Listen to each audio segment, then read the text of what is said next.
A cold wind rolled through the ancient streets of Teruel, carrying with it the murmur of a legend whispered for centuries and the echo of two hearts that dared to love beyond the boundaries of time.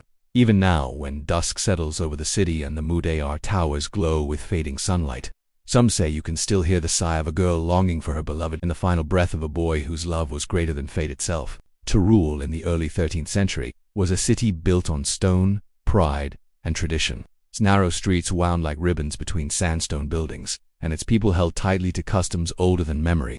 Among those people lived two families, one wealthy, one humble, whose destinies would collide through the hearts of two young souls. Isabel de Segura was the cherished daughter of a prominent nobleman, her beauty spoken of throughout the kingdom. With dark eyes that reflected both innocence and fierce determination, she carried herself with a quiet grace expected of her status. Diego de Marcilla, by contrast, was the son of a respected but modest family. He was strong in spirit, courageous and honest, but he had little wealth to offer, a fact that would shape the cruel path before him. From childhood, Isabel and Diego had been inseparable. They grew up together in the same sunlit courtyards, played beneath the same archways, and shared stories, dreams, and secrets. Over time, childhood friendship blossomed into deep, unwavering love. Their bond, though beautiful, was also dangerous. For in Teruel, marriage was not the union of hearts alone, it was the union of families, wealth, and social standing. When Diego, trembling with hope, asked for Isabel's hand in marriage, her father responded with cold finality. "Love without fortune is no marriage at all. Bring wealth worthy of my daughter, and then, perhaps, we will speak again." It was a sentence that crushed two hearts at once, but it was also a challenge Diego accepted with blazing resolve.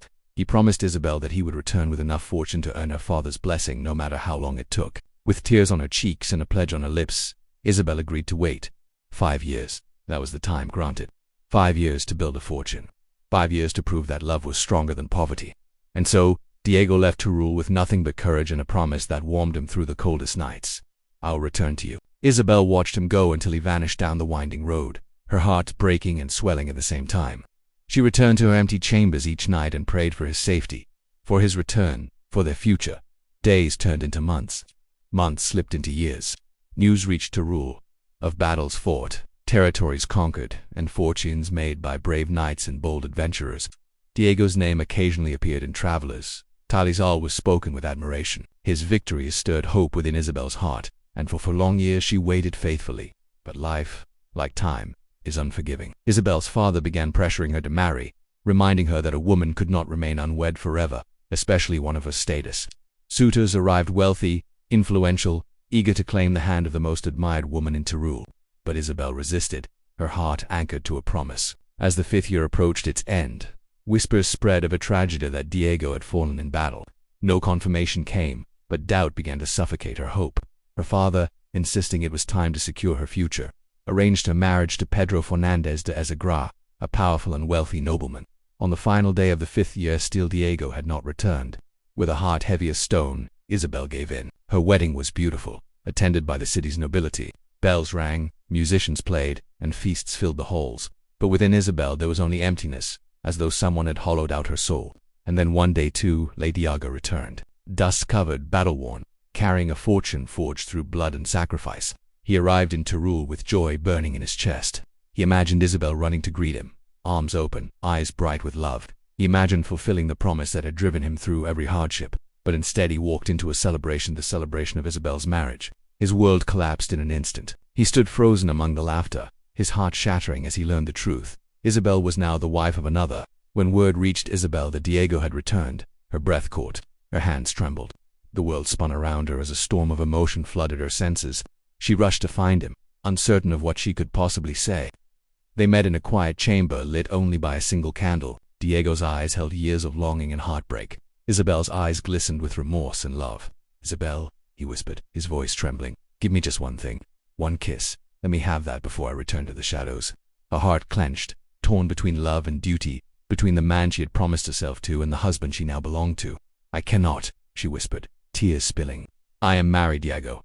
My honor is no longer my own." The refusal struck him like a blade, but he did not argue. He simply gazed at her, his heart bleeding through his eyes. Then, "This is goodbye." A heavy silence swallowed the room, and then Diego fell. His last breath escaped with her name on his lips, Isabel, as though it alone sustained him until the end. Isabel let out a cry that echoed the agony of her soul. She fell beside him, cradling his lifeless body as tears drenched his face. The candle flickered, shadows swaying as if mourning with her.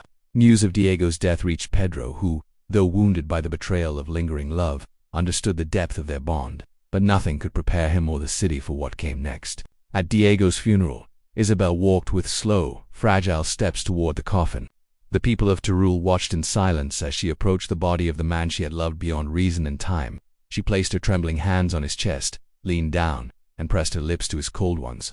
A kiss she had refused in life she gave in death, and with that kiss, she collapsed. Isabel died beside him, her heart finally surrendering to the love it could no longer contain. The city mourned. 2 coffins were placed in the church of San Pedro, side by side, not touching, but close enough that their hands, carved in stone, seemed to reach for each other even now. Centuries have passed since 1217, yet the story of Diego and Isabel lives on. Their tombs still rest in Teruel beneath glass, where travelers from the world over come to witness the eternal embrace of 2 lovers whose hearts were bound beyond death. Some say their souls finally found the peace life denied them. Others believe they still wander the ancient streets, hand in hand, their love whispering through the wind. And perhaps, when twilight settles on Teruel, if you listen closely enough, you might hear the echo of a love so powerful it defied time, family, honor, and destiny, a love that refused to die. A love forever remembered as the Lovers of Teruel.